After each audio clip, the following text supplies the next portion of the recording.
Yes. And convince people that certain things happen. That's right. Then that affects their ability to see in the present. Wow. Beautifully stated.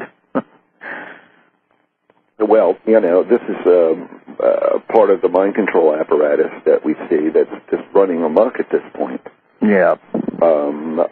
Very few people can operate outside of belief systems. And unless you can get through the beliefs, then you cannot really see what's there. You're only seeing what your beliefs will allow you to see. And that's another way that the propagandist and the mind control apparatus works, is that to convince us that something is real when it isn't. Mm-hmm. Exactly. And conversely, to convince us that something that is real isn't there. True. Yeah, exactly. Such as, for instance, all sorts of psychic abilities. People are told that it doesn't exist, it doesn't work, and then it's amazing to watch people use their unconscious psychic abilities to disprove it. Mm-hmm.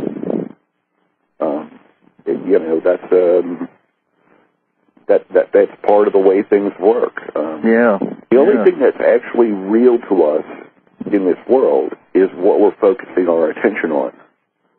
Nothing else is real but that. It's sort of like that's what your currency is, in the quantum sense.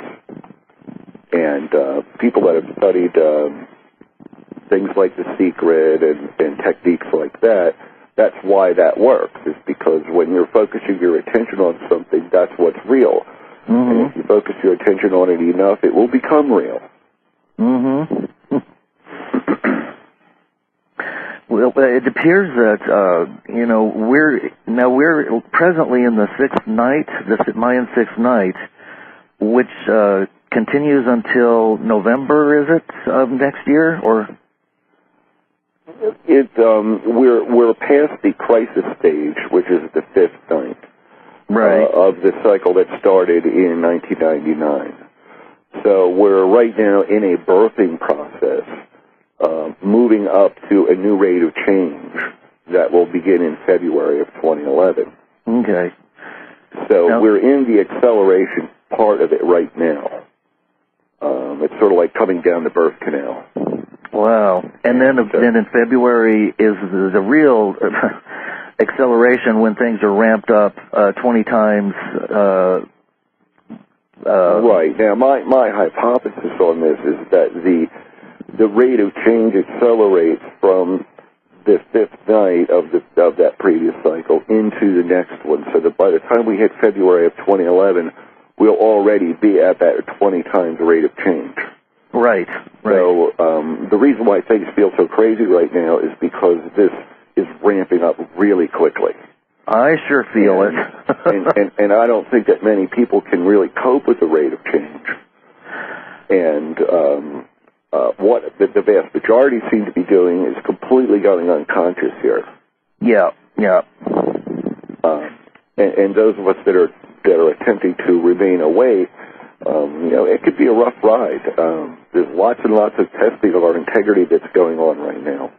Mm-hmm. You don't get to that next phase consciously unless you've passed the test of the previous stages, and we're in that integrity testing still. Yes, absolutely right. So, I would like to just say to everybody, that's the number one thing. It doesn't matter about money. It doesn't matter about a lot of things. What matters is keeping your integrity through this period, and then you will earn the right to become a conscious co-creator and not have to worry about you being a black magician about it. Right. Which is a real pitfall that I see. And there's also a shift between being totally concerned and wrapped up with oneself and how you can get ahead of others, and that whole process of viewing yourself as a fragment, that has to get ahead, and shifting into realizing that there are no others. Right. And that the only way up and out or in is a very narrow path, and it's not And as you said, it requires integrity and, honesty and truth and all those other things, including opening of your compassion in your heart. Right. It's about unifying the heart mind and head mind. Yes. Yeah. And as much as I've studied over the years, the single most important event that happened to me was being initiated in Brazil by a shaman who actually showed me. And that was the greatest gift I've ever been given by anybody. Mm-hmm. It was an ayahuasca ceremony. Listeners might want to check into that. That ayahuasca has been used for 5,000 years by indigenous people. And it's one of the reasons why they had this type of knowledge like the Mayan calendar, which they had other knowledge sets too, not just about time. That's allowed them to walk between worlds and to carry the information forward from the past as well. The past. I am making that same mistake. There is no past. To carry all information in the present, I guess. Well, it certainly showed me that I'm an immortal spirit and that I've never left there, and that what I'm experiencing here is an illusion. Mm-hmm. And that really everything is okay and everything is perfect as much as we don't really understand it from this perspective. Right. People need to understand that the difference between 4-dimension and 5-dimensional awareness is as great as from 2 dimensions to 3. If you're on a flat piece of paper, all you know is right or left. Mm-hmm. And you cannot conceive of up or anything of that nature. And then you can only see a 2-dimensional object for what it is from a 3rd dimension. So we'll only really understand this world of 4 dimensions when we have a 5-dimensional awareness of it. Do you feel that this whole period that's leading up to the window of 2012 that's happening right now is taking us through the 4th and into the 5th? Well, we're waking up to the Okay. That's the point. There's no achievement here as much as it's a realization, a dawning, becoming aware of we're already in a 5-dimensional state, but we're not awake to it. Right. Or, let me put it this way. We're all aware of it to some degree or another. We have our moments.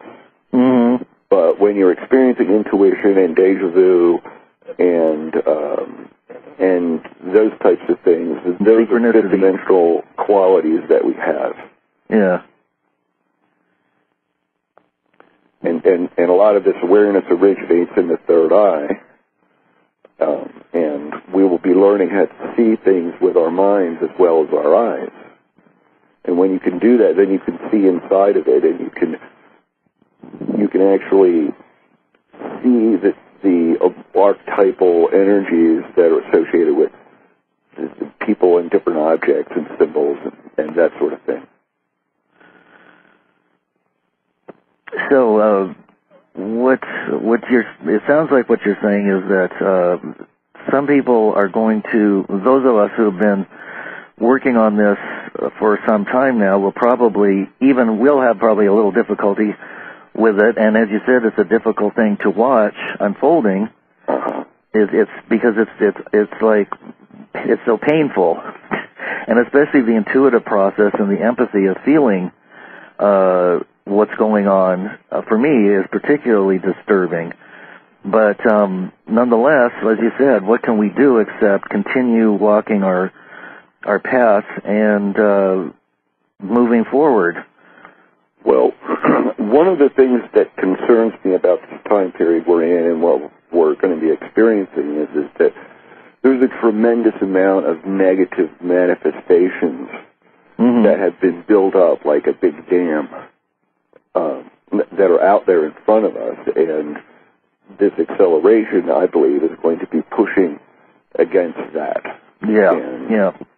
So we have a choice to start to take those things down or not. And when we get into the February of 2011 time period, when conscious co-creation is the theme,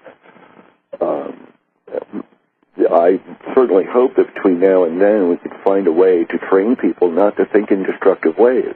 Yeah, absolutely. A lot of the predictions and forecasts and prophecies about negative things happening, unfortunately, appear to me to be somewhat self-fulfilling.